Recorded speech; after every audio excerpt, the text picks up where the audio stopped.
that this is a special treat. First of all, this guy doesn't come out all that often, and so I'm thrilled to have him here. But for those of you who don't know, this is Rich Schefren, the founder of Strategic Profits. This is who is referred to as the guru to the gurus, because most of the biggest names in online marketing have either gone through his coaching or have come to him for consulting. All of the biggest names at some point or another have gone to this guy. This guy's worked with Yahoo. This guy's been paid by Google. This guy is regularly paid a lot of money for a single day's worth of consulting. And so this is a tremendous treat to have. He's a great friend of mine, a dear, dear friend. He's a mentor to me. And I don't believe that I would be in the spot that I am today if it wasn't for my relationship and friendship with him. And so please do me a favor very quickly and give this guy a little,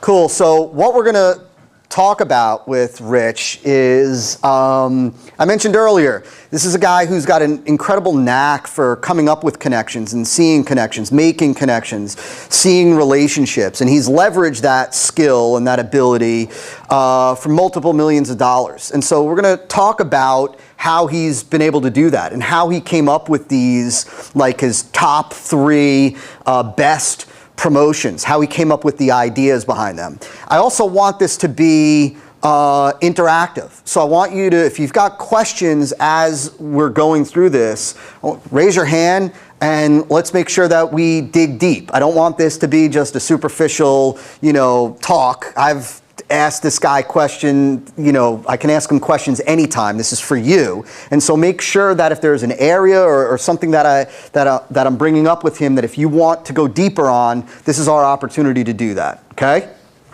So let's start with the promo man that put you on the map. And so, the Internet Business Manifesto. First of all, tell these guys, how many downloads has that thing been? I mean, reportedly it's over 2 million at this point. Yeah. One PDF, over 2 million downloads. And how long was the PDF was what, 29? Yeah, something like that. 29 pages. And so, and that one PDF launched, it generated, if you will share, millions of dollars within. $3.5 million in the first month and a half, but probably 20 or 30 million in total, something like that. One PDF, right? Show you the power of.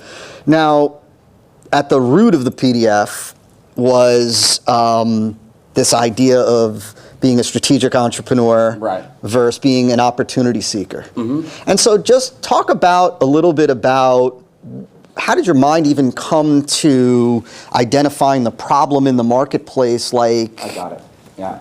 So, to go back in time a little bit, even before that, I had a really bad business deal that blew up on me. So much so that I had a lot of rage. And I went to see a psychotherapist for a while to get over that rage. And I got over that rage. And when my sessions were done with this guy, he said, I think you might have ADD. You might want to explore that. And I was like, there's no way I have ADD, because I tend to hyper-focus. So I just kind of went right past me. But 2 years later, I was in a bookstore, and I started just skimming Driven to Distraction, a popular book on ADD, probably the first big popular book on ADD. And in that book, as I was skimming through it, there were so many of my characteristics that it described. And I'm like, oh my God, this is me. And so I brought it home, I read it really quickly, and I was convinced I had ADD. And I did, and I do. And I gave it to my wife, and I was like, you need to read this, tell me what you think. And she's like, oh, this describes you. And, and there was a moment, though, when I was reading that book where, this big epiphany happened for me, I have ADD. And there was, this moment of release. I had been struggling with all these issues of being flaky, procrastinating, all this kind of stuff. And in that moment when I thought I had ADD, gave me newfound hope that like all of a sudden my life could be better. It kind of explained away all the problems that I had up until that point. And in that moment, like, it was profound, right? Like, that understanding of where my problems were really coming from, why I hadn't been able to solve them, and now maybe there was a path to solve them. And so that is kind of what I attempt to do when I'm writing a report. And I've kind of lost that way sometimes after the manifesto, but the manifesto, it was clear that that's what I was trying to really create in the minds of the people reading it. That same experience, but not related to ADD, related to the current predicament. So I was taking some notes as I was sitting here, and there's a couple of like core thoughts that I have that kind of I bring with me when I'm doing this kind of stuff. And the first is that the market is made up of frustrated prospects. Like the idea that you're talking to a market, what constitutes a market is that they have an interest, and if they already solved it, like they solved the problem that they were struggling with, they got the goal that they were trying to attain, or they got rid of the problem that got them in the market in the first place, they'd no longer be in the market. So the fact that they're in the market means that they've attempted something, and if they're still in the market, which is who you're talking to, then they're frustrated with the outcome. They haven't gotten the outcome that they wanted. And something that, Todd and I have talked a lot about is Gene Schwartz's book, Breakthrough Advertising. And on the very first page, he talks about how you cannot channel desire, right? Desire either exists or it doesn't exist, but you can, you can't create desire. You can channel desire. You can't create desire. Desire either exists or doesn't exist, but you can channel desire into demand for your product, right? So we're dealing with a group of frustrated people with some outcome who have a desire, like whatever the end goal is. So like when I wrote the manifesto, who I was writing to were internet marketers, people who were trying to make money online, right? That was the frustration, that they weren't getting all the money that they wanted online, or they probably wouldn't be reading the manifesto. But they've attempted numerous things and they've been frustrated. So the goal is, when I look at it, like when I approach it, is how do I channel the desire they already have for that outcome through my product? Like, they have a current way of doing it. They have a current belief about what needs to occur for them to get it. But how can I kind of insert myself into that thought process? And so what I've always done, which also goes back to Gene Schwartz, is attempt to bring a new mechanism to the market, right? The idea being that it's kind of like the stages of awareness. Have you gone over that, or will you go over that? So I don't think there's any market that's really in a stage 1 or a stage 2. Like in our current reality, like most people are somewhat skeptical that you're not just going to come out with some claim and it's going to be bought into. And at stage 3, you have to bring a new mechanism to the market. And if you get like the concept that everybody's frustrated with the outcome, then that really opens up the space to introduce a new mechanism, a new way of achieving that outcome, right? So when you do that, when you introduce a new mechanism, what I try to do is make the problems that are currently being experienced a symptom. Like, these are all now symptoms of the old mechanism, if that makes sense. Huge. What he just said, make sure that you make note of that. So any problems that they're experiencing are being caused by the way that they've been approaching trying to get the outcome, right? So like the U diagram in the Internet Business Manifesto was all about how going out and getting more marketing tactics is causing you to become more distracted, more unfocused, making things more complicated than they need to be, et cetera, et cetera, et cetera. So I made the old solution the genesis of the problem, right? Which gives, if you get it, like what that does when effective is that it gets people to realize that it's not them. Like there's nothing inherently wrong with them. That what's wrong is the approach they've been taking, right? Getting all, like, I've always found it cheesy, like in copy, when I read "it's not your fault." I'm trying to get people to come to that conclusion, right? Because just someone saying it, what does that really mean? But if they can come to that conclusion, it's really powerful. Like, I've been attempting to go about this the completely wrong way. And that they still need a way, but in that moment, they've just detached from the way that they believed they needed to get it and everything that's been sold to them so far. So you've created like a rift. It provides new hope, right? Just like I had new hope when I read that ADD book. All of a sudden, there's a new way that I haven't thought of before to get the outcome. It gets them off the hook, which I said, and hopefully creates an epiphany that they get it. Like, oh, I get it, I see it, now I realize. Now, like all of a sudden, everything looks different for me, just like I had with reading the ADD. You see a couple things, guys. Do you see the, first of all, intellectual stimulation? I see it, I get it, it makes sense to me.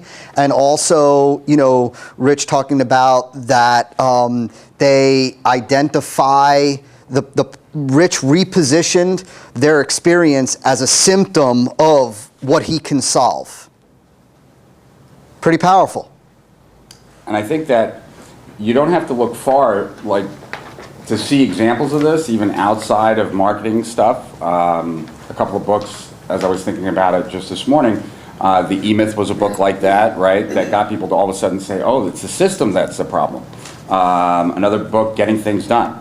Getting Things Done, like, I believe part of the popularity was, he was saying, like, the to-do list is part of the problem. Like, the way you currently are structuring it, it doesn't make any sense for this day and age, right? You need these separate lists based on context, based on next actions. You can't think like of projects and think about doing a project. You have to think about doing a task. So he took aim at what the common current solution was, and that made like his new solution seem all that much more powerful. Another book is The Now Habit, if you've read it.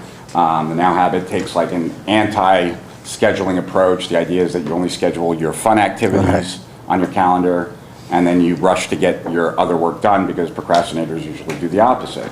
And The Now Habit has like a cult following too. And all these books, what they do is they kind of assert that the current way of doing things is part of the problem. And, you know, like I said, it's all based on the idea that what makes up the market is a bunch of frustrated people who haven't gotten the outcome that they wanted. Let me just say one other thing too, subtle point, but to make note of what Rich said. One of the common things with those examples that Rich gave, and this is a deeper topic, but it's worth you guys noting, is the difference between selling improvement or enhancement and selling a new thing, a new opportunity. And so, you know, like Getting Things Done, you know, that's an example of a new system. It's not, here's a way to become more productive, or here's a way to get better at time management. This is a new method, right? A new process. And so if you look at and we're going to talk about this in the last session of the day, but if you look at the six-figure funnel formula, the funnel for that, which is just continuing to crank with cold traffic, and you'll see I'm going to walk you guys through some of that. It's not, here's how to improve your current conversions. It's a whole new method. It's a whole new process. It's the difference between improvement, or, you know, what's sometimes referred to as repair or enhancement, and a whole new opportunity, right? A whole new way of going about X. Yeah, and just something that I would add to what you said just now, and also in relation to what you were saying in the last section about research. I'm not like an overly metaphysical type person, but what I do believe is that reality is a lot more complex than what appears, right? That like we assign kind of cause and effect, but that generally there's a lot more causes going on that we're just not even aware of. So what I'm looking for when I'm doing research are not necessarily answers. I'm looking for clues that back up like the belief that what people are thinking is the way to get the solution is not really the way to get the solution, right? So I'm not looking for evidence of that. I'm looking for clues of it, because I'll connect the evidence later. It's kind of, you know, when you go to a crime scene, like I love Forensic Files, the TV show Forensic Files, you know, it starts with like a murder or something horrible, and the detectives come. But they're not looking for like the evidence at that point, although some of it will turn into evidence. They're looking for clues. They're looking for like, what has occurred here that I can use to, you know, to track down the person and to figure out what's happened. And so I'm looking for clues that the current way of doing things isn't the ideal way, right?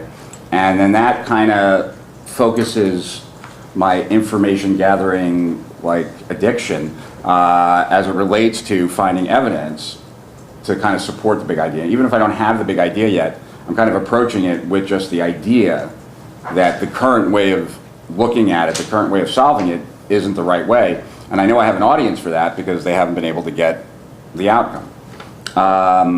What this does, and then I'll circle it back to the Internet Business Manifesto, is basically you're defining a new problem.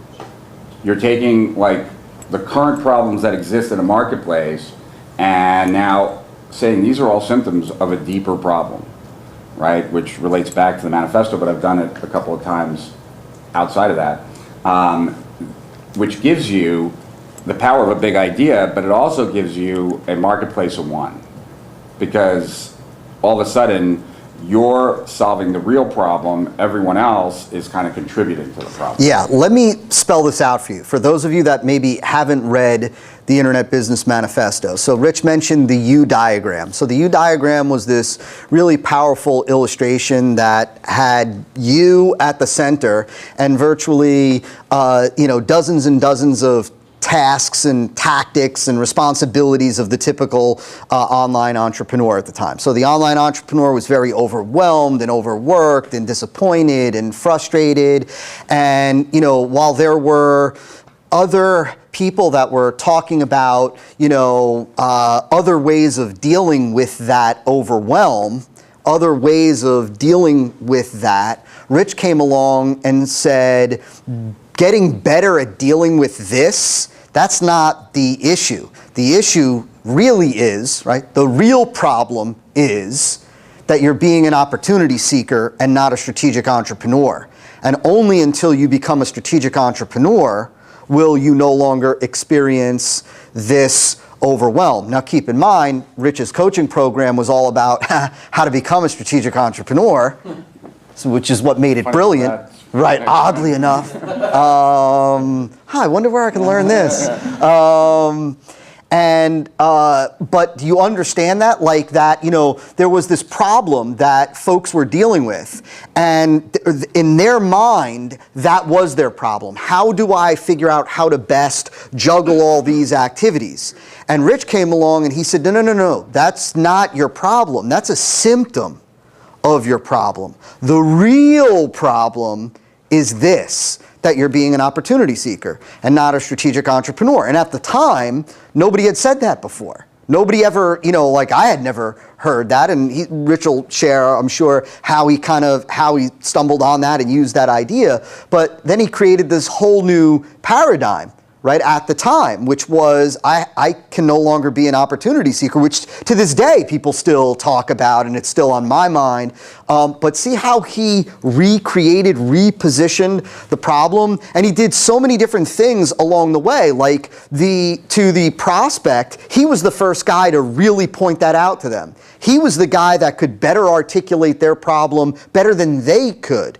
Even. And so he repositioned this whole thing, of course, repositioned it in a way that, as we're going to talk about in just a bit, set up the sale, right? When you learn something new, a new discovery, the new discovery for me at the time, because by the way, I paid him. I paid him several $1,000s to be a client. From the manifesto. From the manifesto, yeah. And it was, again, like I said earlier, logically, wow, I get it. That makes absolute total sense, right? It makes total sense. All the emotion was in there because it was like, yeah, I don't want to be overwhelmed. I don't want to have this feeling of frustration and disappointment. I want to, right, there was the emotional appeal. And of course, he was the guy. He was the guy to learn that from, if for no other reason than because he was the only guy that ever articulated the problem that way. He was the guy because the source of my aha was him. And so, of course, there was no question in my mind, he's the Mac Daddy. And so, yeah. And so part of it is, like Todd was talking about in the research section about how, what is it that these guys know or doing that I'm not doing, that struggle. And I had that same thought that I struggled with years and years before the manifesto. But one thing that's, especially if you're talking to your market, but even if you're not, that which is most personal is most general. So the things that torment you, that you struggle with, are the same things that your prospect is tormented by and struggles with. And more often than not, those things are not articulated. And you don't ever have to, I go back and forth. Sometimes I'll admit that these were my thoughts. A lot of times I don't. I just describe it to the marketplace, like you might be experiencing this or experiencing that. And one of the pieces of feedback that I consistently got on all my reports is that it feels like you're standing right over my shoulder, like that you know what I'm going through, what I'm experiencing.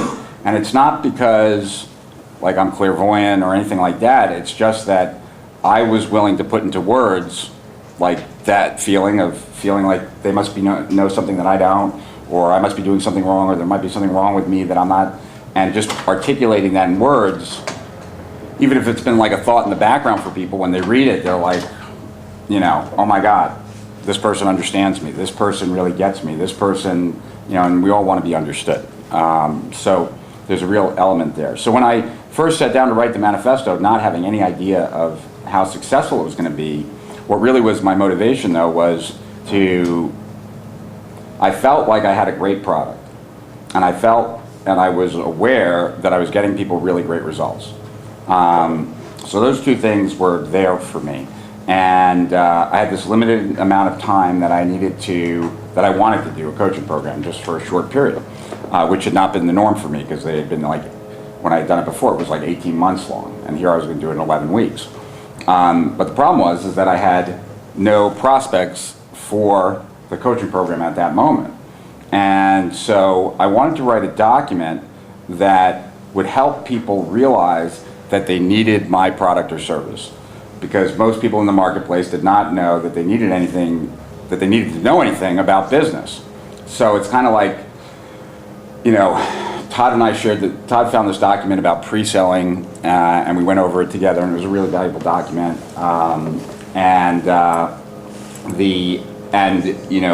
This was later on, but in that document, what it was speaking about is that there's like, if you can kind of imagine your buyer's like overall thoughts, emotions, feelings, and everything, they're here, right? Like right now, that's where they are. That's kind of like what you document in your persona or an empathy map or anything like that. Like, what is the ideal way for them to be in order to buy your product? Like, what do they need to believe? What do they need to feel? What do they need to, etc. And that's kind of what my attempt in the Internet Business Manifesto was to do. Like, if they knew these things, then they'd come to the same conclusion, right? And Mark Ford and I had a conversation late one night, because we like to theorize about, like, come up with concepts. And we were talking about the marketing process as really, if you believe certain things about your products, like your prospects must buy it, they really need it, so forth, and they don't, it's because you've had certain experiences that they haven't. You've been led to that conclusion based on your life. They haven't had your life, so therefore they haven't been led to that conclusion. So marketing is really about compressing and accelerating your experience through them that led you to that same conclusion. So the manifesto for me was creating that kind of context where someone could come to the realization that their problem wasn't a marketing problem, but that marketing was part of the problem in the way they were approaching it, because they were being opportunistic. And I got the idea of that distinction from a call, right? Like, I was listening to a call a year prior, or 6 months prior, or 2 years prior, I don't remember how long before, Jay Abraham was doing a series of calls to promote his strategy summit. And Jay, he was doing this one call with Paul Lemberg. And Jay made the distinction between strategy and tactics. And Paul corrected him and said, it's really not a question of strategy versus tactics, it's really a question of strategy versus opportunism. And that was like, that clicked for me, like, immediately. See how being aware, right? Rich was aware of that one idea, that one concept, that there's something to that, boom, and it's been worth multiple millions of dollars. One idea, being aware, paying attention, being intentional about that. Yeah, and I mean, and Paul's a business coach too, and a very good one. But Yeah. came out of his mouth and into my pocket. Talk about Joe Seinfeld, darn you. I'm sure he's probably like, business manifesto, Yeah, like and I mean, when I get interested in a topic, I read a tremendous amount. And one of the and I'm reading because I want to learn more, I want to know more, I want to understand more. But another thing I'm looking for is the way things are described and does it land for me. There are concepts that I've learned that, like, when I learn them, I'm like, yeah, I got it. And then, like, 3 months later or 4 months later, like, I come across it said another way or explained differently. And all of a sudden, the level of, like, depth that I get it goes from, like, this much to, like, that much. And sometimes it's just because of where I was personally, but a lot of the times it's the way it's articulated. And whenever I come across something like that, I circle it, I take it out, because it's like, okay, this is the way to describe that. Anything that, like, I'm always taking the perspective that if it lands on me, it'll land on others, right? And so I consistently, anytime I come across something in a book that is powerful, like, I'm like, wow, I put it to the side. Anything that's describing a problem, just anything. Even if it's outside my topic, just because who knows when I might want to use it, or sometimes it's just about looking at it and understanding why it worked. Why did it create an emotional response in me? So I consistently go back there. So anyway, yeah, the manifesto was really about getting people to see the problem differently, get them to see that the real problem was not knowing enough about business itself, which was causing all these other problems, to open up the need that what they really needed to learn was about business, not about more marketing. And the results kind of speak for themselves.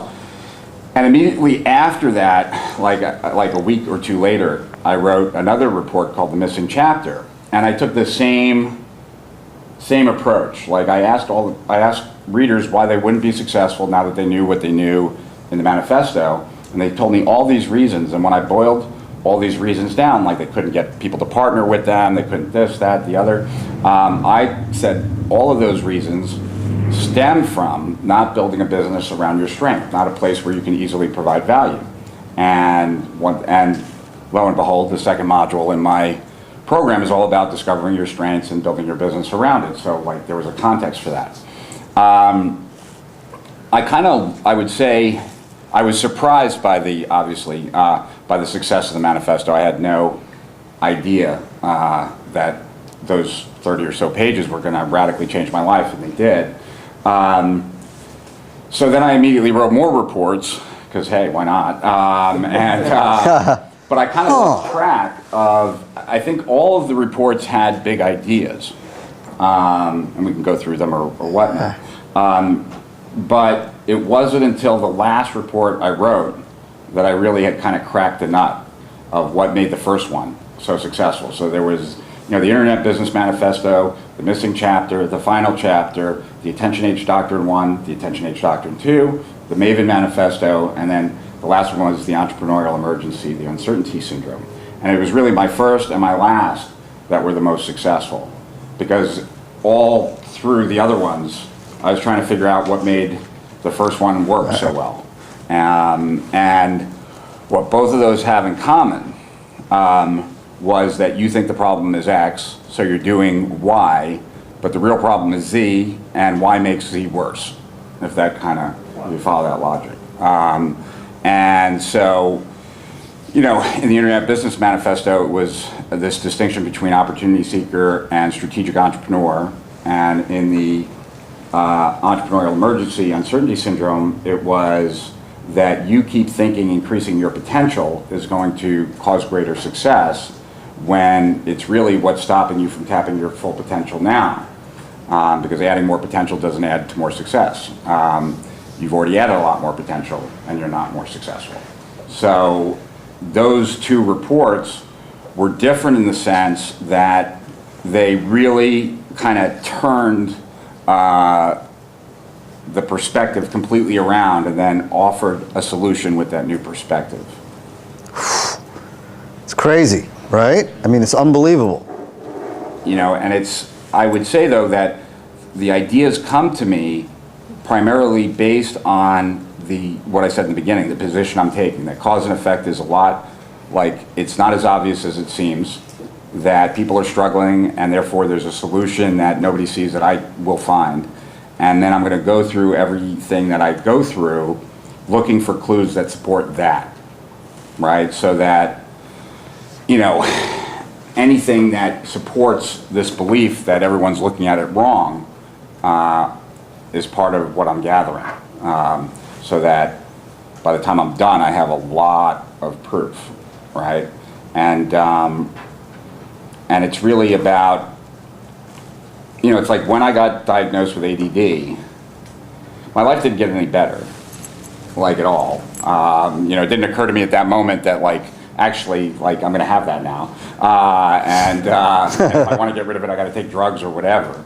But in that moment, I felt like a tremendous amount of relief, because it just was like, no wonder, like, you know, and it really isn't my fault. yeah, you know, it's not my fault. It really isn't. I couldn't have succeeded doing it that way, right? And one of the things I've done, like in a webinar that I recorded a couple of years ago, was actually look at the things that people do that they don't like about themselves, right? Like staying up all night in front of the computer, you know, being kind of an info addict, those kinds of things, and positioning those as positive characteristics by looking at the positive intent.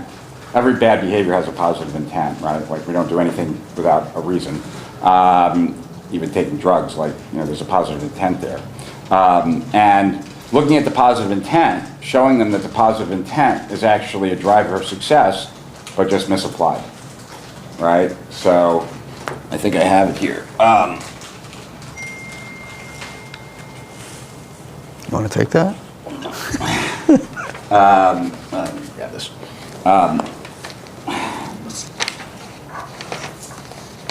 I have like a couple things I could draw too that would make. So, you know, I took like unsure which marketing tactics to use, right? Like that's what they're feeling.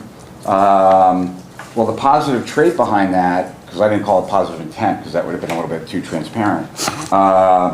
Trying to find and use best practices, that's a good thing, right?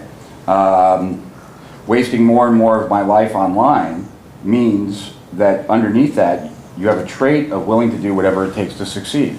So what I'm doing in this is kind of working on the self-esteem of the prospect, making them feel better about who they are, and making the method, like the way they've been trying to achieve success, really the guilty party in it.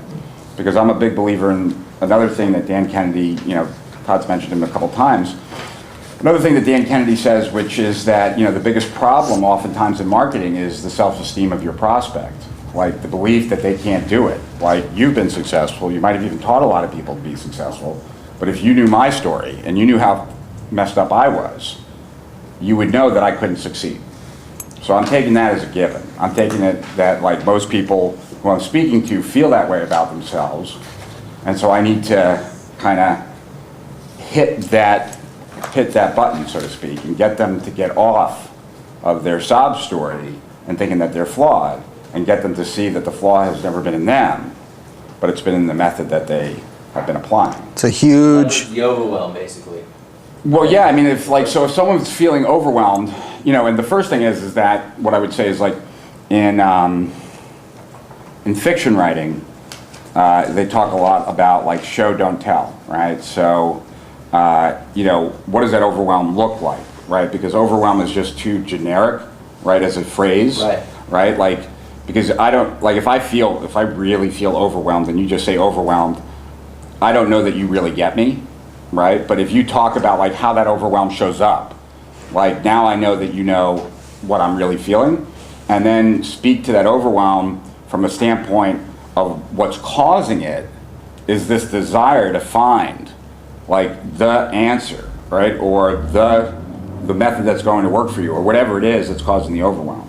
right? Do you get that? Yeah, is it more in the context of like an aspirational messaging, or more really speaking to that overwhelm? What does that really look like? Well, You follow? Or? no, go. I have an answer, but I don't think Is it's the answer to your question. I mean, what does the messaging look like going up? The messaging is like, well, I don't think this is going to answer your question, but maybe it'll. I think he's asking, like, how do you demonstrate that you do understand they're overwhelmed? Right, without like saying straight out, I know you're overwhelmed, Right. but here's where I'm going to take you. Are you saying it just like that, or are you saying it in a very...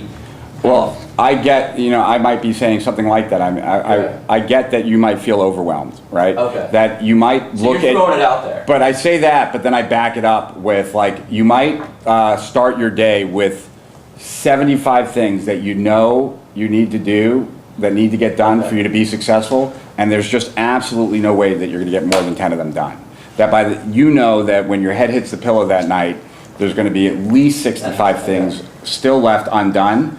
And tomorrow, not only will you have those 65, but new things will have showed up. See how he, first of all, he painted a picture of experience, and it's concrete. It's not a random overwhelm, but it's a concrete, specific experience that he painted a picture of. He demonstrated it through his words. Most people can relate to that, obviously. Yeah. And then it's like, and then say, and I totally get Right. why that shows up for you, because you're totally committed and you're looking for, like, the right way to do things. But what if I could show you a way that didn't have 65 things to do, but only had 5 things to do, right? Like, what would happen to your overwhelm, and how would you feel waking up knowing that not only were you forget about not getting it all done, but you were going to get it all done by noon, and like how different you'd feel waking up in the morning, right? Like kind of pacing that. And so it paints an entirely different picture for the prospect,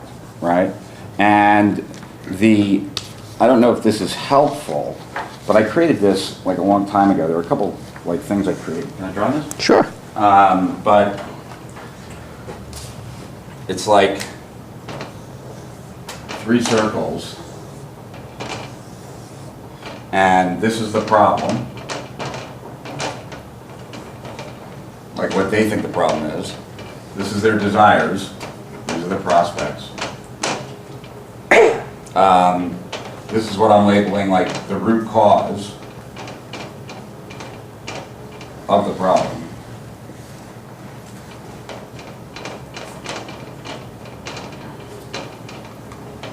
So where it overlaps here is symptoms. Where it overlaps here is the solution. Where it overlaps here is the ideal buying state, like what they need to believe, what they need to feel, that. And then right in here is your product. I don't know if this confuses people or makes it easier to understand. But they have a problem, they have desires. Where that overlaps, being familiar enough with their problem and being familiar enough with their desires, like, kind of creates the ideal buying state.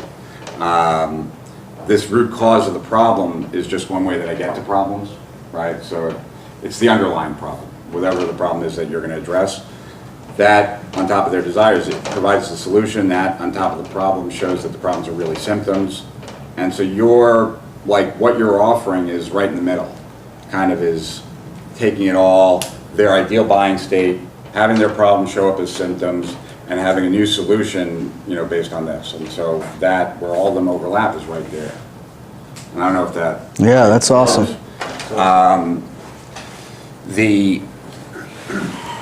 Let's see what else I have here, like things that I just want to make sure I cover, and then you can ask me anything. Sure. The beautiful part of, I guess, before I get there, so there's a couple of ways that I've kind of developed these kind of ideas. One is, just ask myself the question, what would they need to know or believe and feel to make my product seem like a must-have item? Another way is doing like a root cause analysis, which, like since I have studied a lot of crazy things, I do it with theory of constraints, but you could just do it by keep asking why and why and why to all their problems and just take it deeper and deeper. And the idea with any kind of root cause analysis is that you start with a bunch of problems, and when you ask why enough, they start to converge, right? So it's a convergence of cause, because you're trying to find the root, the core of it, that kind of expands out to all the problems.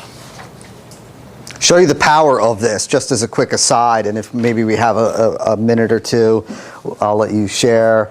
So what he was just talking about, the theory of constraints. How many of you have done any kind of studying of theory of constraints?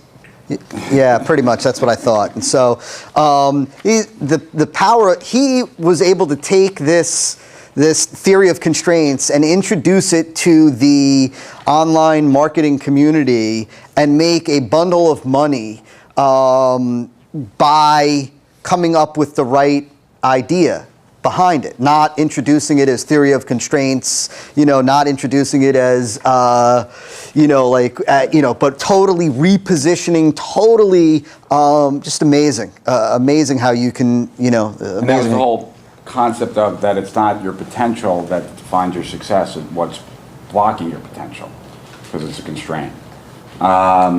Another way, so another couple of ways that I've come up with them is going backwards from the solution, right, which is kind of what do they need to believe. Another way is to sell against a sales letter. Like if you take a common sales letter in your marketplace and then sell against it, like how would that be the problem? And I find that that's actually a creative way to kind of get at the answer, right? Like just take any sales letter that works really well, and your job is to sell that as the problem. Like this letter here represents everything that's bad, right? And why is it bad? There's something called like chunking up and chunking down from NLP. So it's like Porsche is a type of sports car, which is a type of car, which is like a vehicle of transportation, right? And so the idea is looking at different levels of their problems, like what is it a function of going up, what is it a function going down, and then also looking at your solution, like it's a function going up, going down, just to kind of get at different ways to kind of probe. Because, kind of along the lines of what Todd was saying, it's like I believe that there's an answer out there. Like I know there is. I know there's a way to kind of position this product that is going to explode in people's minds. And I just have to find it.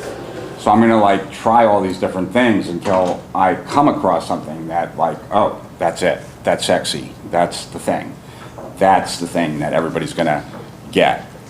And now, how do you know when you've come to that? Like, I told these guys earlier about your whole, this changes everything. Yeah. Right, and how you used to, like when we worked together, you would be like, tell me how this changes everything. And how do you know when you have that type of idea?